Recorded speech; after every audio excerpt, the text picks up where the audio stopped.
Claro, justamente te estaba observando que tienes un libro. Un libro, ¿de qué se trata el libro? ¿Puedes decirlo? Bueno, sí, este libro se llama Sobre la historicidad de Jesús, ¿por qué podemos tener razones para dudar? Este libro fue publicado el año pasado, es parte de este prolongado debate sobre la historicidad de Jesús de Nazaret, y es un libro que todo aquel que pretenda postular que Jesús de Nazaret fue un personaje de carne y hueso que vivió en la realidad, va a tener que refutar este libro, ¿no? Porque todas las pruebas y la evaluación de las evidencias nos indican que Jesús de Nazaret es una fábula, es una construcción, ¿no? Que hubo una necesidad política para crearlo en el siglo IV o un poco antes, pero que en verdad es un personaje completamente ficticio.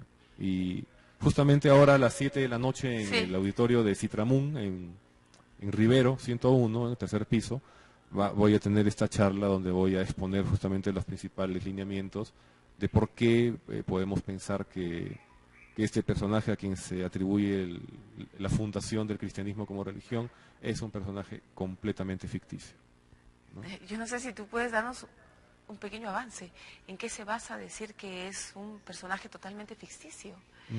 Bueno, en primer lugar, lo que todo historiador debe hacer, evaluar las evidencias. Las evidencias no existen.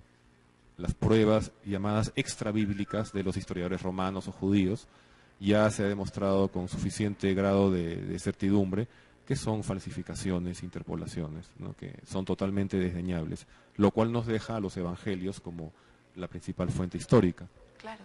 De los evangelios, a pesar de que los católicos cuando triunfan en esta lucha de autoridad, porque había muchos cristianismos, el catolicismo era uno de tantos que triunfa políticamente ya en el siglo IV, el asunto es que ellos ordenan los evangelios y el Nuevo Testamento de una manera muy especial, que nos hace entender las cosas de cierto modo, pero ocurre que el primer evangelio que se escribe no es el de Mateo, que es el primero que todo el mundo lee, es el de Marcos.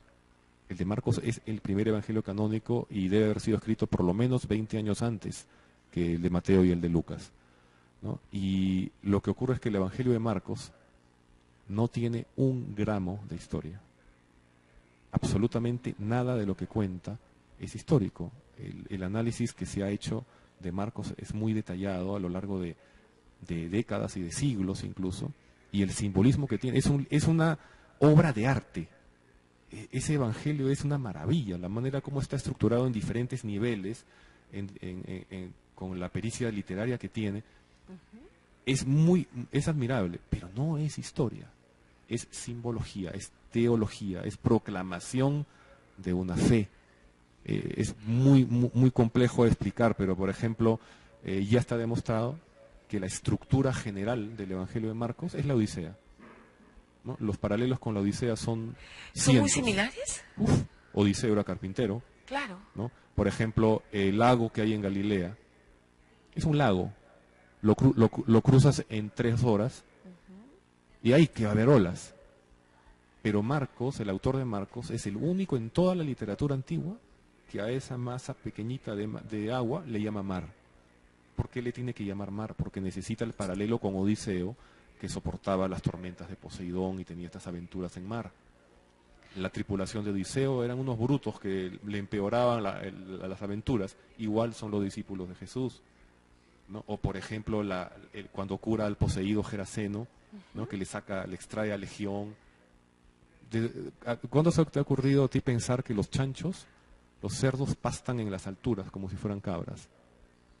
Y que, ¿no? Entonces, claro. ¿no? Luego la ciudad que menciona Marcos donde ocurre esto, dice la ciudad del Geraseno, es Gerasa, ¿no? Y que los cerdos caen por el acantilado. ¿Pero hay mucha similitud? Muchísima, porque el poseído Geraseno es Polifemo, el cíclope que vivía en las cuevas, donde el Marcos dice que en las cuevas vivía este poseído. No, los cerdos porque están ahí, porque Circe en la Odisea convierte en cerdos a la tripulación de Odiseo, ¿no? O sea, el episodio de la higuera que marchita, que Jesús maldice, sí. Es una simbología sobre la religión y sobre el cristianismo y sobre el judaísmo, que como diciendo que el judaísmo ya está de salida, y el cristianismo es lo nuevo. Pero ¿por qué tiene que escribir Marcos una higuera y decir que Jesús la maldice por no tener frutos, aunque no era época de dar frutos. Es un absurdo completo. Pero eso es una referencia a cuando Odiseo está en el país de los Feacios, va a ver al rey Alcínoo y atraviesa su gran jardín. Y el jardín de Alcínoo, Homero lo describe con que tenía muchos árboles frutales, higueras, manzanos, etcétera, que daban fruto todo el año sin importar la estación. Entonces, el tener que usar una higuera y hablar explícitamente de su estación es precisamente la señal que marca una de las tantas banderas de Marcos a lo largo de todo su evangelio para decirle a sus lectores de dónde está, cuál es su principal referencia. Porque, ojo, hay que entender que los evangelios jamás fueron escritos en arameo o en hebreo. Los evangelios cristianos son escritos únicamente en griego, la lengua franca, el inglés de la época antigua. Y por lo tanto, mira qué interesante, todo aquel que tenía que escribir en griego, porque era poquísima gente, el alfabetismo en esa época no estaba más allá del 10%. Pero con todo lo que tú me estás diciendo, estaríamos yendo en contra de uno de los movimientos más grandes de la humanidad, que es el catolicismo. Mira, estas investigaciones históricas, en verdad no tienen que hacer nada con la fe. Si hay personas que leen la historia, esta fábula de Jesús, y les parece muy inspiradora, porque lo es, ¿no? Y lo toman como un modelo y sienten que pueden relacionarse mejor con su entorno y vivir bien con los demás, con esa inspiración, en buena hora, perfecto. Esas personas no tienen por qué estar amenazadas ni tener algún problema, ¿no? Ahora, si hay personas que dicen, yo voy a hacer esto única y exclusivamente porque hace mucho tiempo otra persona lo hizo de verdad, esas personas están en problemas, esos son imitadores. O de repente, por ejemplo, por temor, ¿no? Porque tú sabes que a veces uno hace las cosas por temor, porque dice, de repente me va a castigar, porque hay un Dios. De repente... Y esa es una manera muy inmoral de actuar. Es lo que decía Einstein, si nosotros vamos a hacer el bien por temor a un castigo o por deseo de tener una recompensa, realmente somos deplorables. Entonces, la historia ocurre así, de esa manera tan coreográfica y tan simétrica. Eso es literatura, eso no es historia. Y esto es más interesante todavía. Telémaco es el hijo de Odiseo o Ulises en la Odisea. Entonces, muchos dicen la secuencia que Marcos incluye dos veces. Uno dice, ¿por qué Marcos incluye dos escenas tan parecidas de alimentación milagrosa, de la multiplicación de los panes y los peces? Entonces, obviamente dicen, claro, la fuente es los milagros de Elías en el libro de Reyes, donde, claro, Elías multiplica, creo que 5 panes, los convierte en 600, algo así. No, Jesús, por supuesto, tiene que ser más espectacular, él multiplica más, ¿no? Pero el asunto es que hay un estudioso, Dennis MacDonald, quien ha estudiado a profundidad los textos homéricos y ha descubierto muchos paralelismos. Entonces, en este caso,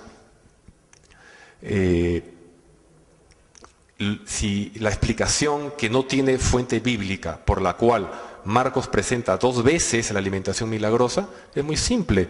Es un reflejo de los dos viajes de Telémaco, en que es agasajado por dos reyes, Néstor y Menelao, creo. Entonces, esos detalles los podemos ver más adelante, me parece. Lo más importante, en la primera alimentación milagrosa, Marcos habla de hombres específicamente. Todos los hombres se sentaron, eran 9 grupos de 500 en la Odisea, y Marcos nos habla de 5000. Pero nos dice hombres, y en la segunda alimentación milagrosa, Marcos específicamente dice personas. O sea, habla que son hombres y mujeres. Entonces uno dice, ese es un detalle insignificante, pero ¿qué es lo que ocurre? Que en la Odisea, la primera cena a la que asiste Telémaco es en una isla de Pilos, y este rey está ofreciendo una cena para los pescadores. ¿Cuántas mujeres salen a pescar? Ninguna. Entonces solo eran hombres. Por eso la primera alimentación de Marcos es solo con hombres. Y la segunda sí es con personas, porque era un banquete de bodas al que va Telémaco.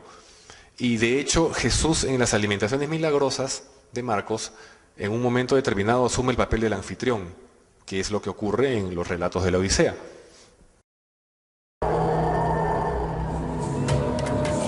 Cuando las almas de los muertos empiezan a acercársele, Ulises inicia la huida del infierno, más resuelto que nunca a volver a casa.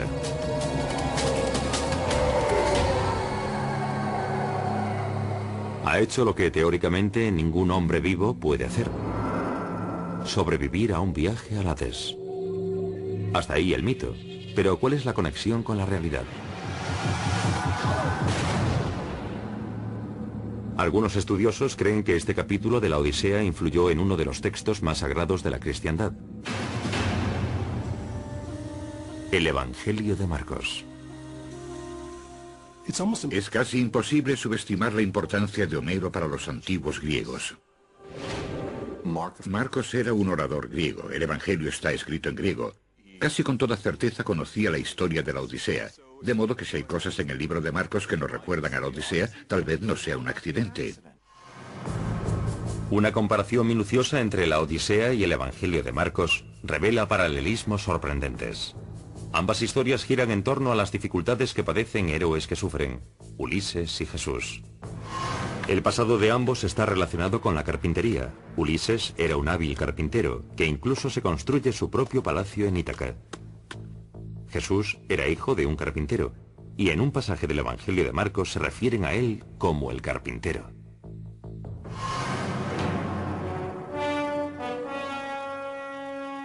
Pero la conexión más sorprendente es la semejanza entre la visita de Ulises al Hades y los últimos días de Jesús en la tierra.